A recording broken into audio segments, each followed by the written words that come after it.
కమ్యూనిస్టులకి సంబంధించినటువంటి కోణాన్ని భారతీయ జనతా పార్టీ కొత్తది ప్రొజెక్ట్ చేసింది. 300 కోఆపరేటివ్ బ్యాంకులు టోటల్గా కమ్యూనిస్టుల చేతుల్లో నడుస్తున్నాయట.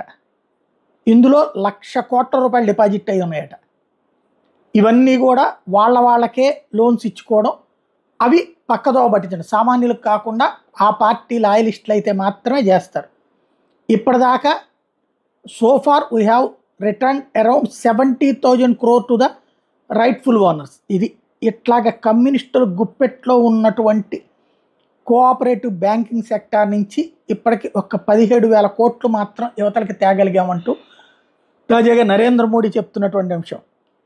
Leftist run cooperative banks in Kerala looted people's hard earning savings అంటూ ఒక కీలకమైన సంచలనాత్మకమైనటువంటి ఆరోపణ చేశారు. ప్రజల చేత డబ్బులు తీసుకుని అవి తమ వాళ్ళకి ఇచ్చుకుంటున్నారు అన్నటువంటి ఆరోపణ కేరళకి సంబంధించి సంచలనాత్మకమైనటువంటి అంశాన్ని బయటపెట్టారు నరేంద్ర మోడీ.